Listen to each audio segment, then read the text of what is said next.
Welcome to Mundaria Legends. I am your host, Michael Stone. As a reminder, I won't likely be using any new character suggestions for the remainder of this season, but I am taking new character suggestions for Season 2, because although I'm not quite done with this season yet, I am already outlining some of the work for the next one. So if you're interested, just go to MundariaLegends.com to submit your character idea, and if you get lucky, you and your character can get featured on the show. And if you like this show, remember, there are 3 key things you can do to help keep this going. First, you can like, rate, comment, and/or subscribe. Leaving a review especially helps. Second, you can go to patreon.com and subscribe to our show there to earn exclusive elite member benefits like merch, ad-free episodes, and more. Finally, and most importantly, you can share this podcast with a friend, because the best way to enjoy a story is with someone else.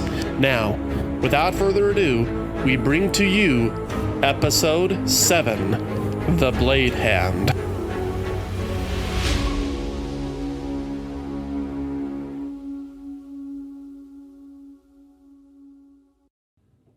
The lava was close. The sweltering heat of Cruz was made even more unbearable by the encroaching lava, now only hundreds of paces away. Pathan stood outside Aeltha's tent, watching the Maeli hydromancers channeling the waters of the sea, attempting to slow the molten river's advance. Columns of steam attested to their desperate efforts to save their camp. But, as Pathan had feared, the Drakonids did not sit idly by. The winged demon-like flyers were attacking alongside their mountain's fiery blood. They flew high above the chaos, reaching out with their sigil-marked hands to will the lava to swell and break through the freshly cooled rock the hydromancers had created. Horribly, Pathan heard the screams of not a few Maeli catch fire, and worse, as they were quickly enveloped by Mount Rurin's relentless flow. There really won't be an evacuation, thought Pathan. Aglum really is that insane. He would rather let these soldiers die like this than admit defeat. These human soldiers especially, this wasn't war. It was their last desperate struggle to live, survive, against all odds. And as Pathan turned his head, he saw the Order, most of whom had packed their tents, and gathering to head down to the bay, away from the terrors of the battle. Aeltha was still in her tent, which Pathan had instructed the others to leave up. Aeltha was no stranger to what was happening outside her tent, but with everything Pathan knew she was dealing with, he still didn't have the heart to force her out into the open, to face the looks on her fellow soldiers' faces. For whether they were elvish or minotaur, orcish or human, the look on each of their faces was the same that Pathan knew was likely on his own face, a look he might not have been able to completely hide from Aeltha. And that look was shame. A human Maeli runner came up from the bay and handed a parchment to Pathan. As Pathan read it by the early afternoon's dim light, his eyes widened in shock and anger as the shame he had been just feeling slipped away. But Aglum's runner had disappeared, likely having been instructed to do so immediately after the delivery. Pathan had little choice but to relay the grave news to Aeltha. Moments later, he was in her tent and explained to her the king's missive. Aeltha stopped him mid-sentence, however, jumping up in alarm. "He dares bar us from our own ship as well," Aeltha gasped. "What is that fool fish thinking?" Pathan somberly bowed his head. "Though I won't usually credit the king with much thinking, this particular move does seem well planned on his part. We are but only one company of about 100 wielders in the middle of a Maeli army of thousands. Even if we were to fight our way to our ship, nothing would stop Aglum from burning it before we reached it. And even if he didn't do that, the Maeli control the seas. We wouldn't last a day in those waters with the vengeful Merfolk king and his forces coming after us. He waited until we had no time left for any other options. Pathan sighed. Agle may also be counting on the fact that even though you have the blade, he has the Order surrounded by his troops. I'm not sure that he'd be so cold-blooded and foolhardy as to attack the Order of the Blade, but I am not sure he wouldn't either. Pathan somberly concluded, From the tone of that letter, it sounds as if he won't allow any of us access to the ships until the war ends the way he wants it to, with Stradrix in ruin. Aeltha's face was frozen in incredulity mixed with panic. She took some steps back and sat on the ground, burying her face in her feathered hands. Pathan hesitated, gathering his wits, and spoke. My lady, I want to help. Aeltha, her face still buried in her hands, gently shook her head. I know you do. She then looked up at her squire, and surprisingly, Pathan saw a deep, wounded anger. How dare you? Why? Why do you want to help me? Pathan now froze. He couldn't tell her. It would ruin everything and only confuse her even more. Look at me, Pathan. I am a walking blasphemy. You and I have both been taught what the Bladehand is supposed to do, what the Bladehand is supposed to be. Our people's most sacred trust. Our world's best hope for peace. I need to act, but I can't. Wind started to swirl around Aeltha's tent, knocking belongings, food, and whatnot aside as the sigil of Prokelha lit up on the back of her right hand. Pathan, ready for it this time, lit his own god shard, trying to counter the winds Aeltha was unintentionally making with his own. The tent wasn't going to blow down now, but papers and other things in the tent still flew about. I am supposed to be the best of us, Pathan, but you know better. I can't do it. Doctrine teaches that the Bladehand is supposed to be a master of skymancy, but it controls me. Doctrine urges that I be wise and decisive, but I still have no clue who it is I should stand with or against in this war. Doctrine requires the Bladehand to not fear death, but... The growing squall around them stilled. Pathan drew back his own winds as well, as he saw Aeltha weep quietly. Pathan knelt, a heaviness in his throat as he mentioned it. But there's the prophecy. Aeltha's hands flew to the sides of her head, her taloned fingers clawing at her temples. I just can't. Not after my mother, my father, my sister. There's no one left in my family but me. And, by the Daein, Pathan, all this death. Have you not ever thought of death, Pathan? So many gone, just gone. How can I be the standard bearer of our people's faith if I don't have faith in what comes after death? What will all this mean if I die and then there's just nothing? Deep within Pathan, a tightly bound force was breaking its chains. He couldn't. She was the Bladehand. He was nothing, a squire. Aeltha continued. And if the Daein is still alive like the doctrine teaches, why has he let so much evil happen? How could he let so many die? How could he be so foolish to let a loathsome, pitiful idiot like me get the blade? If Yale still watches over us and gives us life breath, why did he take it away from my sister? Pathan still couldn't. He shouldn't. Had to push it back. It would be blasphemy. And there was enough of that in this tent. And yet, with each searing doubt Aeltha cried out, the force Pathan was struggling to restrain bounded upwards in the pit of his stomach. No, he told himself, not like this. I will not.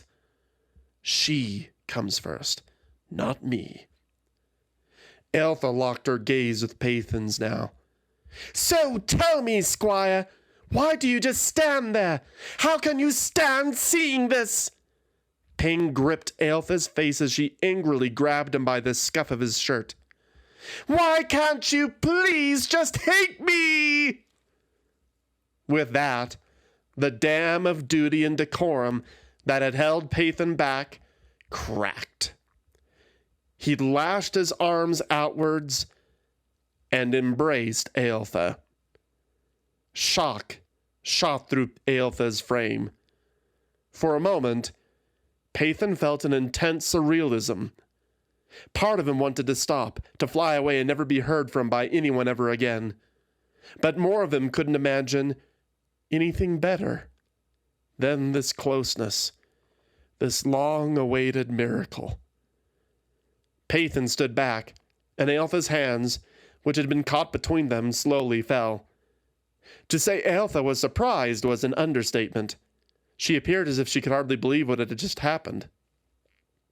If Pathan were higher born and had read more, perhaps he would have had the words.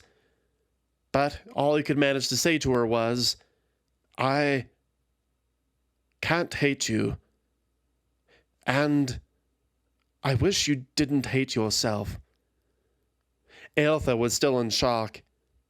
And then a soft warmth, the barest of smiles, twitched at her eyes. Pathan was sure of it. That was happiness on her face. If even ever so briefly, even if mixed with confusion, that was happiness. Pathan rested a hand on her shoulder. Every day of my life, I have been surrounded by our people's religion, just like you, Aeltha. For so many of us, however, our beliefs have made us hollow copies of one another, with no sincerity or genuineness to what we do. Pathan looked meaningfully at Aeltha's eyes. But not you. You are the most authentic, the most real person I have ever known. And I hope that maybe we... Aeltha did not move for a moment. Then she raised a hand to hold Pathan's face.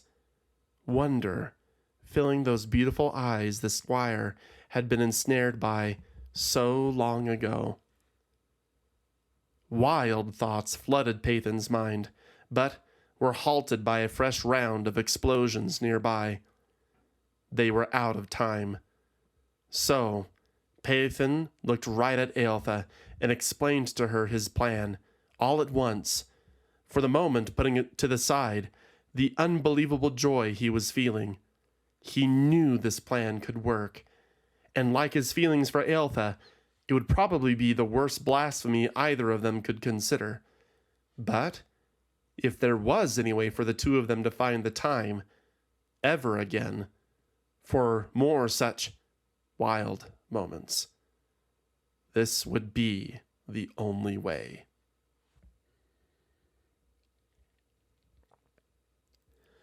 The Archchief was overlooking the battlefield from an outcropping of rock, high above the lava, but close enough to pick out, however faintly, the faces of the Maelli as they battled her forces. Celeste was hopeful this day would be it. At least, she thought she was Celeste. Never had she stayed conscious this far into the month. If it was late in the month. Was it late in the month? How late was it? Xena was standing by, apparently with orders from Celeste to keep her safe. Celeste had wanted to see this through no matter what, but something was wrong, besides her memory. Deeply wrong. Xena seemed smaller than usual. Celeste also felt stronger, much stronger. Was it always like this? Was this increased size and strength normal at this time of the month? With as bad as her memory was right now, however, she likely wouldn't be learning that answer soon. A brief, Small window of clarity came. Celeste remembered. The tidal dragon. Messiox. That blue-winged monstrosity would be here soon. Celeste did not know why this dragon had ignored the Maeli to date, but she did remember that Messiox was like the rest of her kind, a weapon of mass murder and the sworn enemy of all Drakonids.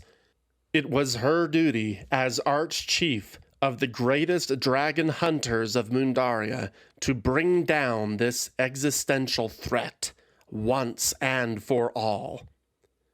Celeste looked to Xena. The tidal dragon, do you see her? Xena kept her unwavering gaze on the sky, standing some 10 paces ahead of her Arch-Chief. No. She will be here, though. It is nearly time. Anticipation swelled in Celeste, the promise of deliverance from her affliction so close. The tidal dragon was going to fall today. Thank you, Xena, for your patience, for your help in keeping me awake. I think the reason I am feeling so strong right now is that the tidal dragon hasn't been able to sap my strength like she usually does. There it was again, that feeling of hope. When this is all over, it will be you, Xena. It will be because of you, your brother, all my friends, that I will finally be free of this curse. Xena nodded, but kept her eyes peeled on the skies, likely knowing that a massive beast that had slain hundreds of her adoptive people was going to appear any moment, was keeping her attention. Maybe Celeste would be able to have that focus soon. And not forget. Then, Xena started, drawing her spear and training her fierce green eyes on something just above the Maeli camp. Celeste was again feeling the fog coming over her, her memory slipping. No, not now, she thought. Is it her? Is it Messiox? Celeste asked as she blearily blinked around, Xena's auburn hair shifting in and out of focus. She shook her head. At least Celeste thought that was what she did. Xena answered, No, it isn't Messiox. A tension in her voice caught her words like chained weights on a prisoner's feet. I don't believe it. It's the Bladehand. Loella had nearly finished overseeing her own staff's preparations to leave when she heard the news. The Bladehand. She was out of her tent again. All her panic, and leftover angst and yet another fruitless discussion with Aglum, vanished as she swam up to the top of the bay waters, away from her mer-crab servants. And there the Bladehand was, her brown-feathered wings bearing her aloft in the sky as she positioned herself above the ocean, less than 100 nautical paces from Loella, but almost as high up from the water's surface.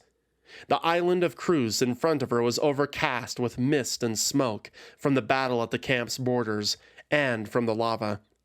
The afternoon sun shone at her back, giving her a radiant silhouette as she clutched the banishing blade in her taloned feet, which, for avians, seemed somehow more natural to Loella. And then the Bladehand's hand glowed. Loella had to shield her eyes. So bright was the light emanating from where she knew the sigil of Aeltha's god shard must be. Loella tried to pick out what Aeltha was doing, but she heard it before she saw it. A rushing wind, more powerful and terrible than Loella had ever known in her life or in legend, began to blow above her, downwards toward the periphery of the Maeli camp. Loella then watched as she saw the fierce wind slam against the lava, flames shooting away from the Maeli camp. On the beach itself, below the massive windstorm hitting the lava at the borders of the camp, Loella saw the Maeli similarly looking up in awe. As the prevailing winds were focused beyond their position, what little cross-currents of air made their way around the Maeli did force them to the ground, but they were not picked up into the air, as was the case for the Drakonids, who had been previously flying above the lava. Luella watched in awe, wondering if Aeltha was going to cool all the lava into rock. Soon, she found she was mistaken. The Bladehand wasn't trying to cool all the lava. She was blowing it back. The summoned wind shot at the lava, scouring it from the beach and pelting it backwards. The winds began to move slowly up, scraping up the lava, causing it to flow back on itself. The orange glow of the lava, hit by the winds, nearly instantly dissipated. But as the soft, only superficially cooled rock became dislodged by the wind, large clumps of partially cooled lava were flung back like so much mortar. The Bladehand did not wait, however, to blow all the lava back. As soon as Luella saw that the lava immediately in front of the camp had been cooled to form something akin to a massive backwards tidal wave of stone, Aeltha flew towards the island, slowly moving her windstorm up the land where just a week ago Maelian Drakonids had been fighting. More lava cooled, and more chunks of it began to be blown back as Aeltha trained her windstorm against Stradrix itself.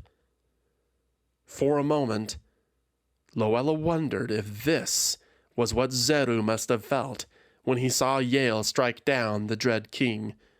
Was this what it was like to see history being written right before your eyes?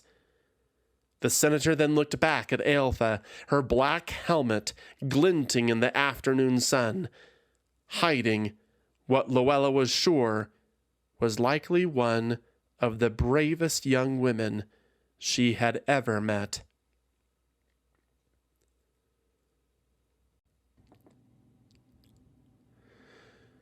Xena had planted her spear in the ground to hold herself fast against the violent windstorm. Fortunately, this was enough, as the winds had begun moving upwards from the rock face where she and Celeste were at. She briefly looked behind her to confirm Celeste was still there. Her large blue wings shielded her from the pelting sand, rocks, and grit in the storm, and kept her safe. Helplessly, Xena watched as the Bladehand's windstorm leveled out, pummeling the hellish landscape. More and more of the land was being cooled, and chunks of the lava were flying back, further and further. Despair seized Xena as she realized what the Bladehand was doing. She yelled back to Celeste, "Archchief! The Bladehand means to destroy Stradrix!" And, as she said it, she saw the winds train their ferocity against the city itself. Some bricks from the city walls and higher towers crumbled away, but this was nothing compared to what the flying boulders of lava did. They hit the city like bombs, one after another, in a relentless, merciless assault.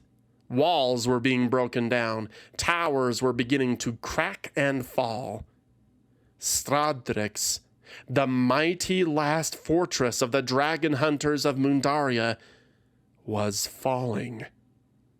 If the bombardment did not stop soon, it wouldn't just mean the end of the war, but the end of everyone Xena knew and loved on Cruz, including her twin, Zico, who she knew was somewhere in the city. How could this be? They had been so close to victory. The Maeli were on the brink of extermination, and yet there was nothing Xena could do now. Even if she was a Draconid herself, the winds would have prevented her from flying up to challenge the Bladehand.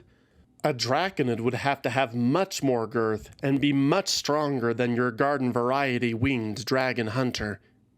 Who could... An idea striking her, she began to turn to look at her Archchief and pled for her aid. "Archchief, you are the only one strong enough to ride these winds. Do you think that you can? But as her eyes rested on the spot where the Archchief had been, her face froze in utter horror. A despair deeper than seeing her home assaulted with the molten blood of Mount Rurin. A pain greater than having lost any friend in this war pierced her heart. For she now knew the secret of Tsalost's curse, as she saw the last vestiges of the kindly woman she had served so loyally disappear. A long snout replaced her fair face, her wings widening out to massive proportions. Her arms grew thick with muscle, her body lengthened, her tail stretching out behind her. Tsalost wasn't going to slay Messiox today. She was Messiox.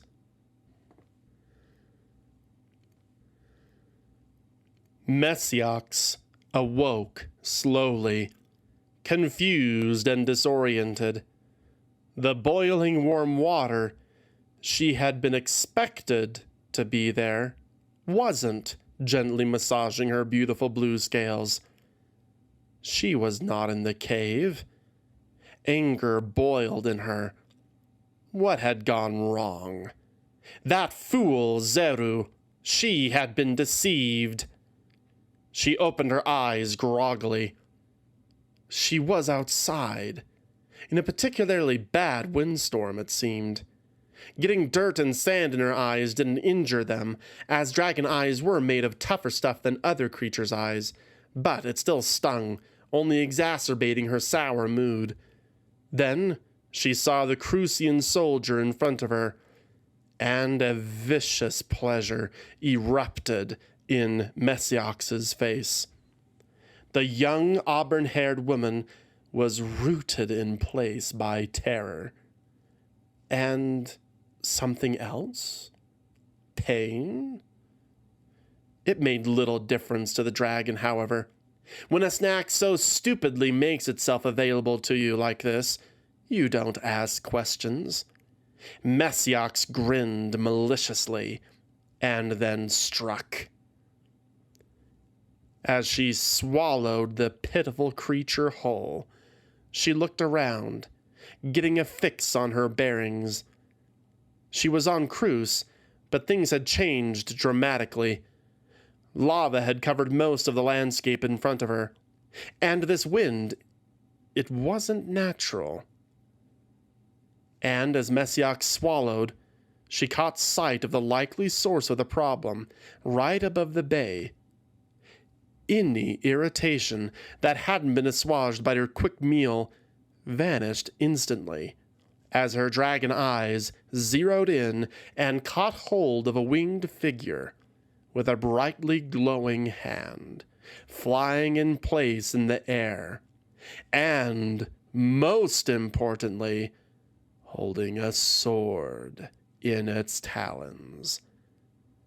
Dark purpose filled Messiox as she began to fly towards what she now recognized was the Bladehand. She let out an exultant roar, unable to contain the glee at having been presented such good fortune. Finally, after years of raiding this infernal island, she would seize the power she would need to obliterate the dragon hunters once and for all, and slay their sickeningly pacifistic leader, Tsalost. Loella wasn't the only merfolk watching the scene. Someone next to her pointed out the dragon first. Many of the others began to cheer even more than they had been. But the cacophony soon died down as they looked on in confusion. Confusion soon gave way to fear as the dragon roared. not showing any signs of changing direction towards the Drakonids. But while the other Maeli began to dive for safety, Luella saw Mesiax was not headed for them, and so she remained, fearing. No, she thought. Fortunately, the dragon's roar seemed to have caught the attention of the Bladehand as well. The winds suddenly dissipated, the fiery cataclysm striking Stradrix halted. Aeltha hesitated. Luella shouted, "Get away! Get away, Bladehand!" And Aeltha dodged just in time, as Mesiax barreled right through where the Bladehand had just been flying in place. Snarling in fury, the dragon circled back, coming around for another pass. Aeltha's black helmet turned to look at Mesiax, and reached up with her hand. It glowed again, as Aeltha flew through the air towards the dragon, wind speeding her along as lightning began lancing out from the skies towards Mesiax. Luella could scarcely believe it. Hadn't this child had problems controlling her powers before? Was it the blade that was somehow granting her this impeccable technique? For Aeltha flew like a brownish bullet through the skies to pursue Mesiax. More and more lightning rained down towards the dragon, who, even as the Bladehand attempted to steer her off course with her winds, flew confidently and deftly around each thunderous blast. Luella's mind raced. How could she help? She could start using her own hydromancy to distract or injure the dragon, but with as fast as both Mesiax and the Bladehand were flying, she'd just as likely end up hitting Aeltha, if anything at all. A summoned fog would similarly handicap Aeltha, and seeing as no one else in the Order of the Blade in the Maeli camp could fly, Luella feared that Aeltha would have to meet this fate on her own. After all, she was the Bladehand, and that meant that no matter what, when the Bladehand entered the fight, she would come out of it alive and well, no matter what.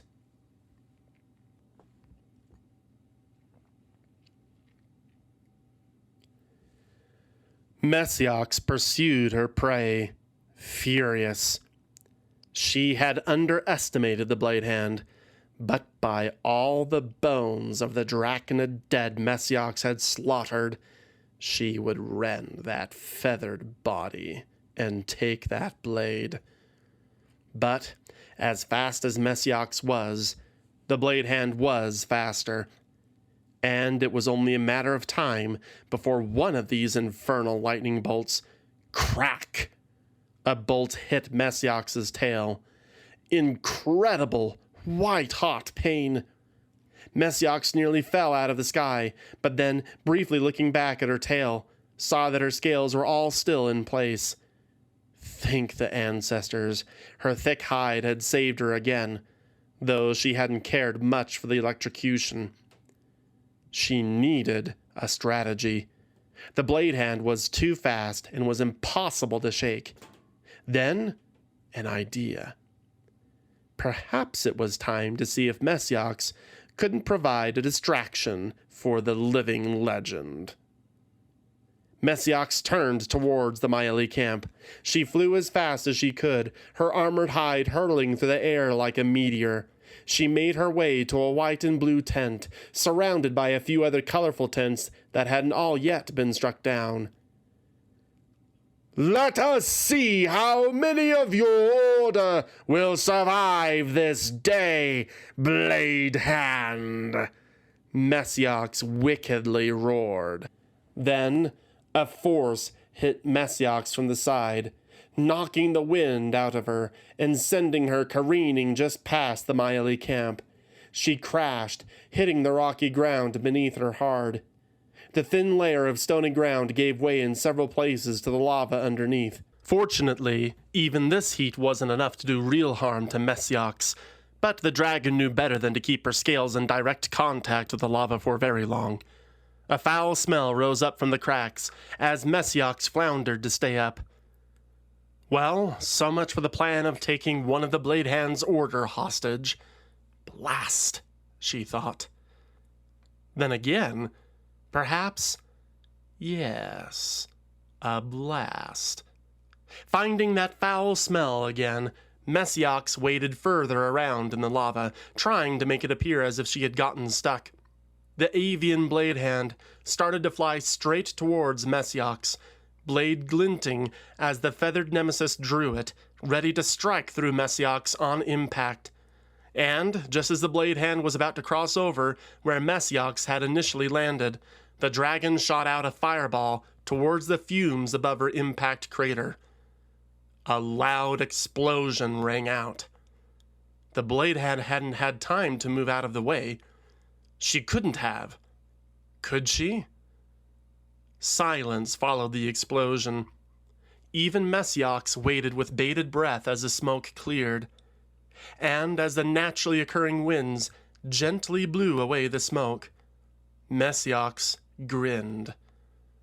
The Bladehand was badly injured, lying on one patch of volcanic stone where Messiox had similarly crashed but a moment ago. She was coughing, her feathers singed everywhere, and, most beautifully, the blade had been dropped, having landed just about a fourth of Messiox's wingspan away from the avian. Greedily, yet also taking time to savor the moment, Messiox strode forward and grasped the blade with her scaly right hand. "Don't fret, little bird," Messiox taunted. "This at least means you won't be around to see me kill everyone else here." Looking at the Bladehand's helmet, Messiox saw another opportunity. "Allow me to just take this. Dragons and their treasures. I am sure you understand." Her eyes caught hold of the beautiful craftsmanship of the black helm. The dragon took it off the Bladehand's head, not caring to prevent her victim's head hitting the unforgiving stone with a painful-sounding crack. Bringing her tail around to her front, Messiox rested the hilt of the banishing blade at the tip of her tail. She then placed the helmet in her mouth, melted it with her flames, and then gently spewed the metal out onto her tail and the blade. As the Bladehand coughed helplessly in the background, Messiox blew air gently on her tail, watching as the metal quickly cooled, fixing the banishing blade onto her body. Messiox gave a wicked grin. "And so, Bladehand, you witness the rise of your successor," Messiox triumphantly crowed. She swished her newly armed tail around, grinning savagely. "I can think of only one way to truly cap this moment." Messiox turned to the still coughing Bladehand, and again mocked her. "A pity you seem to have breathed in some of these fumes. I almost was going to let you have some final words." And, turning to face the Bladehand, Messiox brought her tail crashing down towards the avian. The sapient bird gave an odd choking noise as the banishing blade sliced through her exposed midriff. And, in moments, the irritating little creature was dead. And with that, Messiox took to the skies, turning to face Stradthrix, and armed with the mightiest weapon in the world, Messiox glared at the home of her enemies. At long last, after so many years, today was finally the day the Draconid people would meet their utter extinction. Tears streaming from her face, Luella simply couldn't shake the curling storm of despair choking her throat. Multiple reports had confirmed it. The Bladehand dead, slain by the tidal dragon. Furthermore, it was heading towards Stradthrix, for what Luella feared would be the darkest of massacres. But before anything, she had to tell Pathan. She owed him that much. She was the one that had pushed Aeltha to this doom. For all the political considerations of a potential Maeli civil war, somehow, Luella felt in her heart that she had again failed, that she had taken the easy way out. Again, she had ruined someone else's life because of her own ego. What was worse, Luella had seen how Pathan had shyly stolen glances at Aeltha every opportunity he could get, back when they had been talking this morning. He deserved to be one of the first to know. Luella owed him that much. Her Palatine quickly rushed through the stave-lined camp of the Order of the Blade. She called out to the white and blue tent, her face streaming with tears at what she had done, what she had allowed to have happen. "Pathan! Pathan, please! I need you! Please, come out!" A brief moment passed. An avian stepped out of the tent, and immediately, amazement swept over Luella, quickly followed by incredible horror. For it was Aeltha who stood before her. "What has happened?" Aeltha asked.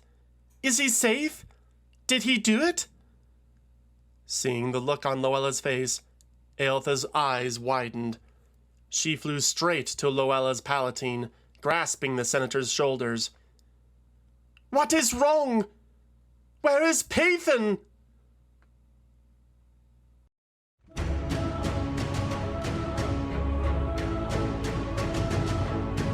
Thank you so much for listening.